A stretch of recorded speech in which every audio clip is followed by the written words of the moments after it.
The golden age of GTA Online 2016. Let's see what great cars we've got from that year.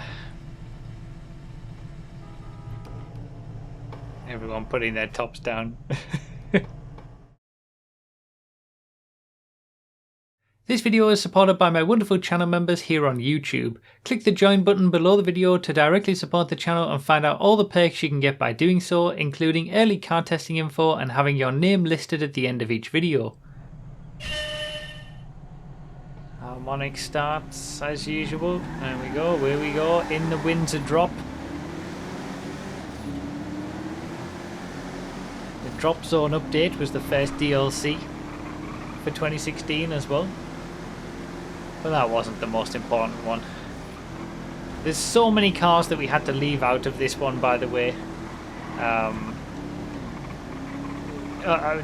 We've picked 25 cars from every year, but this was such a good year for cars.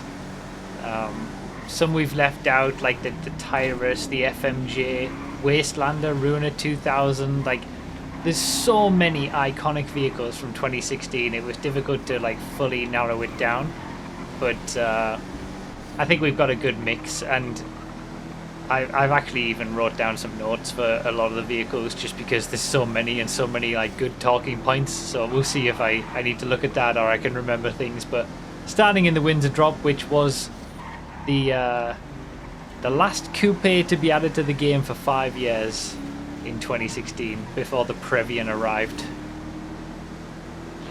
And it's gone. Tornado Rat Rod to start us off. This was a fun one. I don't think I wrote down anything about this actually. But yeah, 2016, the day when the year when the Cunning Stunts update happened, of course, and that's why we're on one of the updated versions of my tracks, because Cunning Stunts allowed all of these props to be used for racing circuits. Obviously, Ron Raceway existed in the old Race Creator. What on earth? Ron Raceway existed in the old Race Creator, but it was certainly didn't look anywhere near as nice as this did.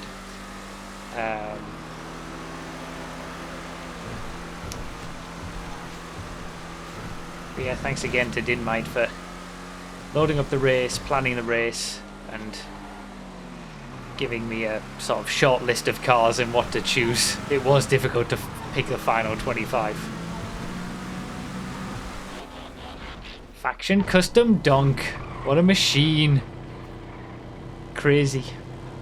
Benny's was like really used quite a lot back in the day, wasn't it? 2015 with the Lowriders update, and wasn't this like the second part of Lowriders when this came out? There was a lot of cars that went for Benny's conversions, then kind of tailed off alongside a lot of other stuff after 2016. We also obviously had the import-export DLC that was late 2016. And that was, I think that was where the drip feed started, isn't it? Where they kept half of the cars back and released them in 2017 instead. But I don't know, just 2016 was like a golden age. Great cars, great, you know, not too bloated in content. We got stuff like the Donk. Alright, Tempesta. This was at the top of the supercars class for a time. I think it might have been when that car behind me, the RE7B, was nerfed. Because there was all sorts of downforce changes during 2016, so there was all sorts of different situations for the cars. The RE7B was super fast, and then it wasn't, and then it was somewhat quick again. But the Tempesta during some part of that, I'm sure, was top of the supercars class.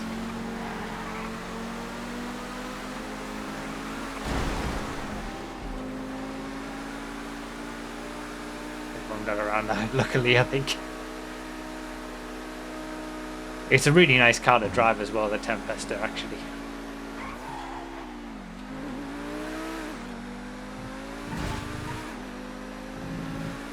still to this day. The Brioso RA that demolished the Coupe Compacts class. We had a lot of class toppers in 2016. Nobody liked how it drove, but it was the quickest by a mile in compacts. And then we got the HSW version, but thankfully we have the club now, which is quicker. But yeah, this spent a long time as the fastest compact car. Oh, and then it had the wiggle boost, of course. Yes, I should try it on the back straight.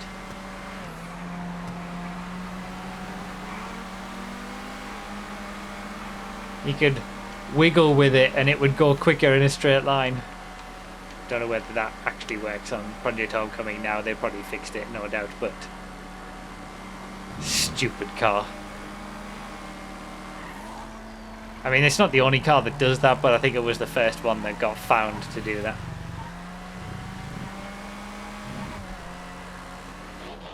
The Raptor. I think this was the first three-wheeled vehicle.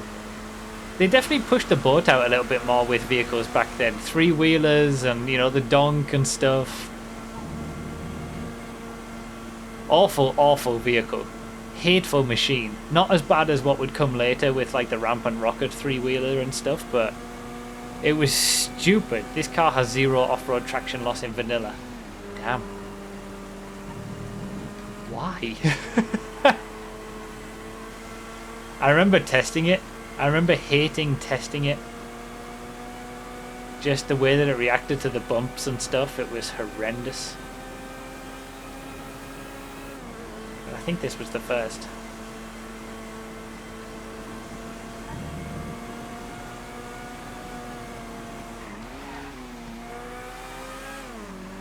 Again, everyone's going to get the same cars by the end, as we always do with these random mall races, so it'll all come together by the end, hopefully. Oh, there it is. There it is. The beauty. Oh, there she is. In the Ron livery, which you can't get on vanilla GTA, of course, but what a beautiful machine. This alone makes 2016 a worthwhile year. The Omnis. My favourite car.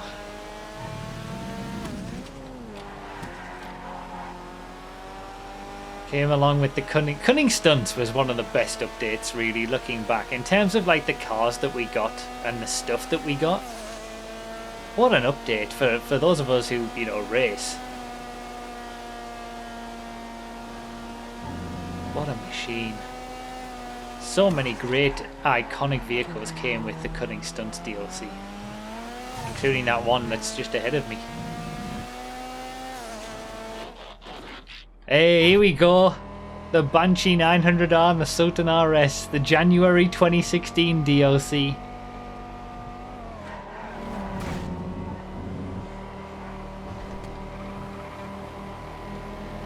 And they put them in the effing supercars class.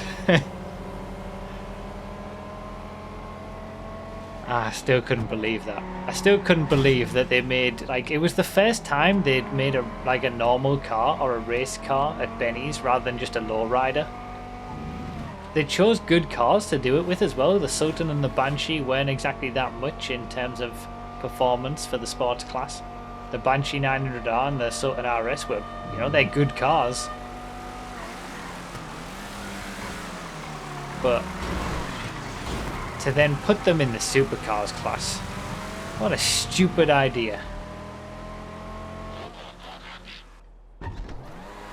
Here it is, the RE7B that dominated for so long.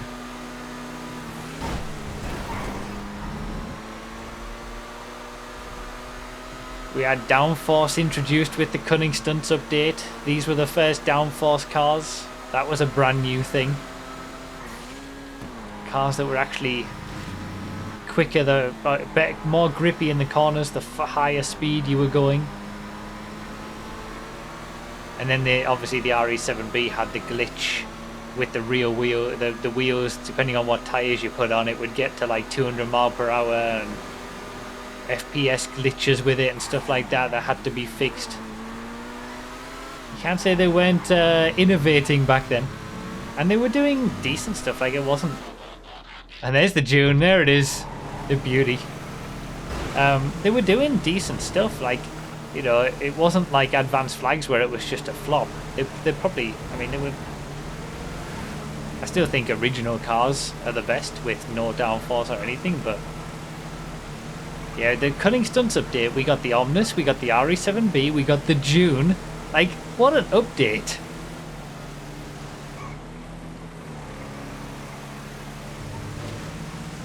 Obviously the Tropos we got with that update, the Tyrus, the ETR1. I remember being in Sweden testing those cars with Cunning Stunts.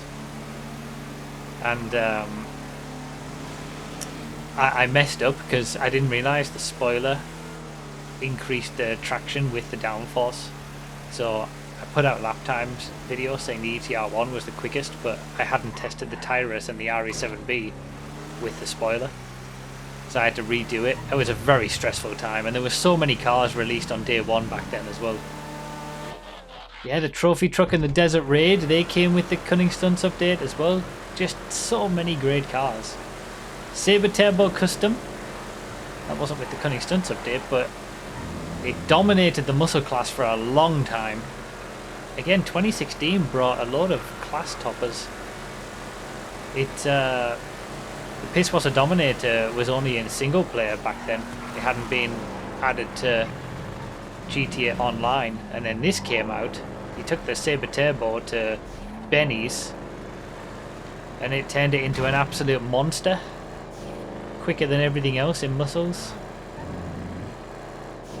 By far, by a good like 4 seconds a lap or something, until the Pisswasser Dominator was allowed to be in GTA Online, and then it was had something to compete with it. Man, 2016 was so good. Definitely the golden age of GTA Online. Contender, the top SUV. Yeah, this got put in the SUV. I mean, they've been consistent with their bad class misallocations, obviously, but this was in the SUVs class and it absolutely dominated the SUVs class. Would you say the drip feed has been a blessing for you in terms of testing cars? Not as many cars to test in a short time. I've always said, and I've said it quite a lot lately, I wouldn't say the drip feed has been a blessing in that respect, because ultimately I've got to make a video. It's making the video that takes the time rather than testing the car. So I've got, you know, if there's 12 cars released one at a time, I've got to make 12 videos rather than one video for 12 cars. It's more work initially, but I prefer that. But I've still always said that the best balance is like one update every month, and then they release 3 or 4 cars every time. That would be the best balance to me, and it's kind of what they started to do with the import-export DLC, and then it gradually got worse and worse. X80 Proto, I remember all the hype about this. This was one of the drip feed cars, wasn't it?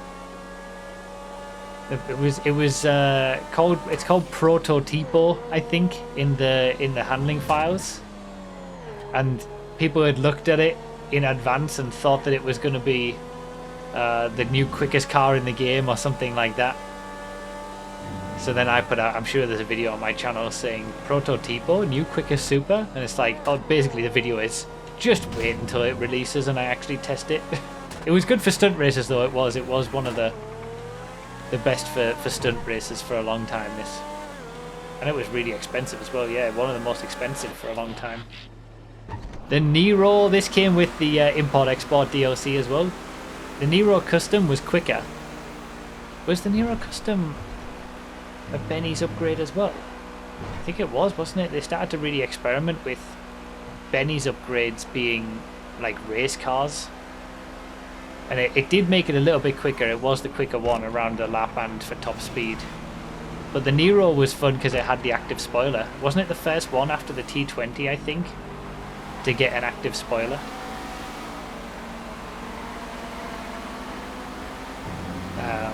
But yeah, really nice car to drive, the Nero.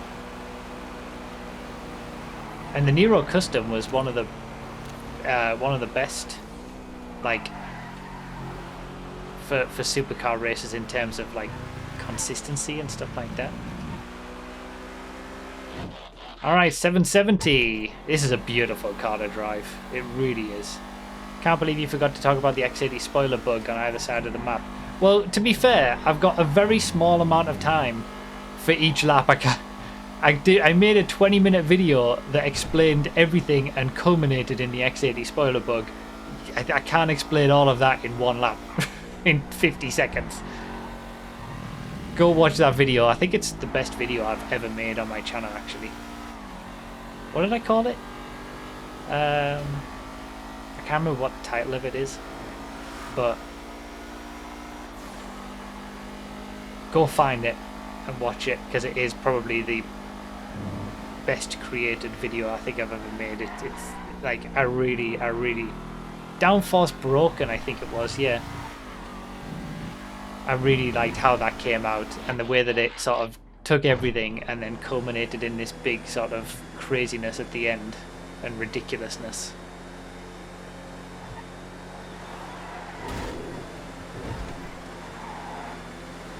Downforce Broken question mark, I think is what it was called.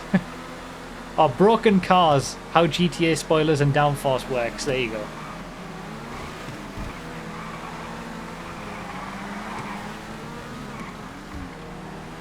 So the XLS, this was the top. No, it wasn't.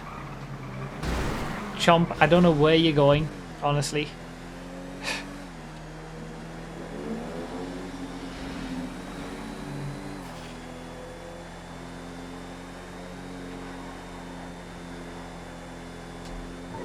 Yeah, the XLS wasn't the quickest SUV. It was actually the XLS Armoured that was the quickest SUV before the Contender came along. The Armoured version was quicker than the regular version. And, like, by design, by, you know, how the handling files were, they just gave the Armoured version a lot more power, which, considering the Armoured version of cars previously wasn't... It was the slower of the two, when we had, you know, shafters and ballers and things like that. And catching on the straights, catching the corners. Hey, is that top 5? Sweet.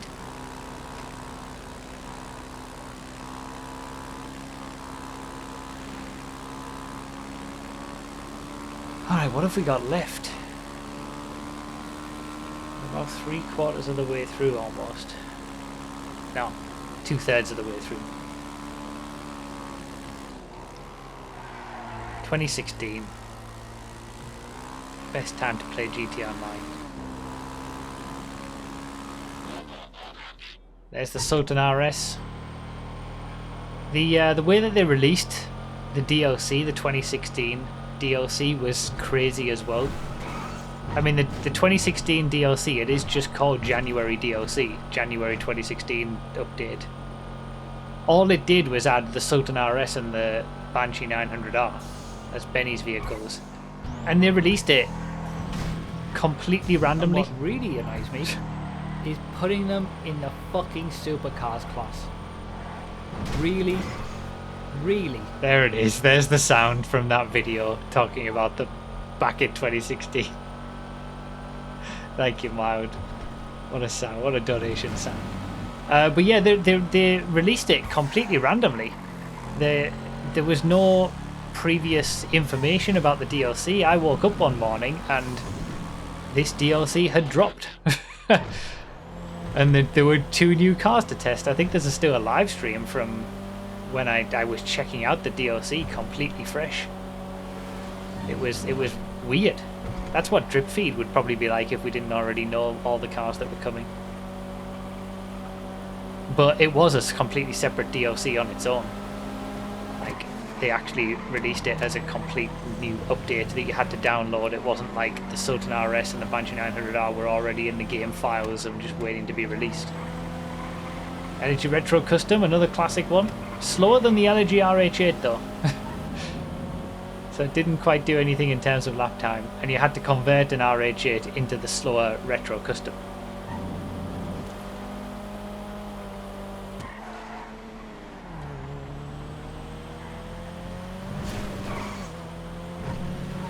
It would also let them implement actual bug fixes, that's true. Here it is, the 811. The top supercar for top speed for a long time. And I think it still is, isn't it? For old gen, if you're without the HSW stuff. The bug on PC as well that makes it go quicker in a straight line at higher FPSs. Fastest car since the adder. But people couldn't understand that this was quick in a straight line and not very good for lap time. I had to make a video specifically about it, explaining the sort of the differences. Why something can be quick in a straight line and not have the grip and be able to get good lap times.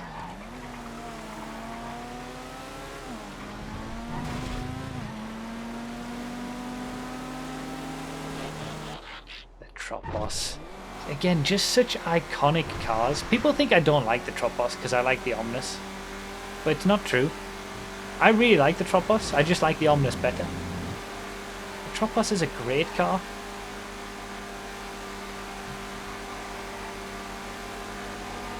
Oh, it is, we're getting into the later stages of the race, it's starting to close up.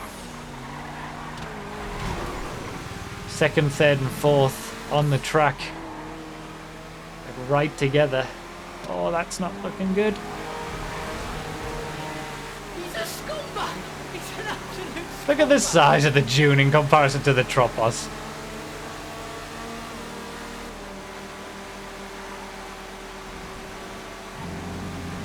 Right, 4 laps to go. What have we got left?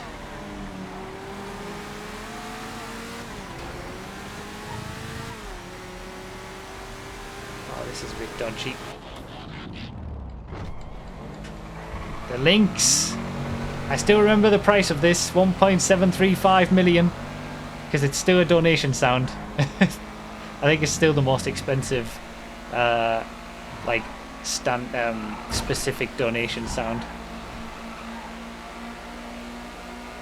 1.735 million. At the time, that was an insane price for a sports car, and when its performance was absolutely horrendous as well. Well, it was very, very average. It was slower than stuff like the Banshee that was 100k. Now it's $17.35 is the donation sound, not 1.735 million. But now it's actually an average price for a sports car. Sports cars' average price these days is about 1.7, 1.8 million. It should have been in the coupes class, really, yeah. But, yeah, that was funny. It was a ridiculous price, and I raged about it. It definitely was ahead of its time.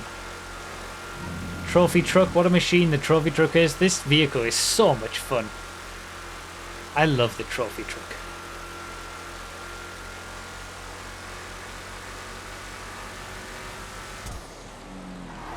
Two laps to go.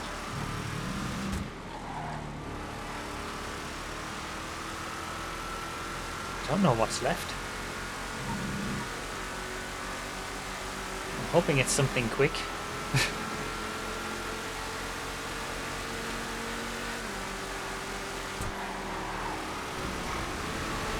I'm in a fight over... Oh, that's what I've got left.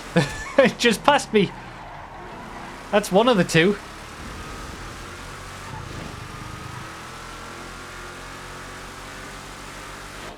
There it is.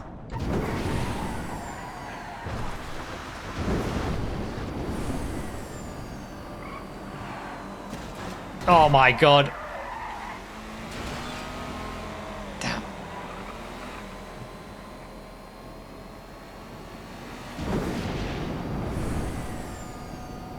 That was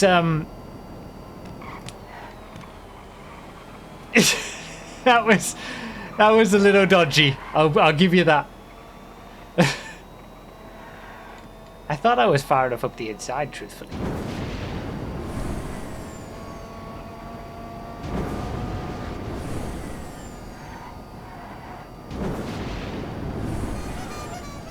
It wouldn't have been so bad if he hadn't have gone up on the thing and got launched. Alright, minivan custom. I just passed a minivan custom to get up into second. What is that minivan custom going to get on the last lap, and will they be able to catch me up on this final lap?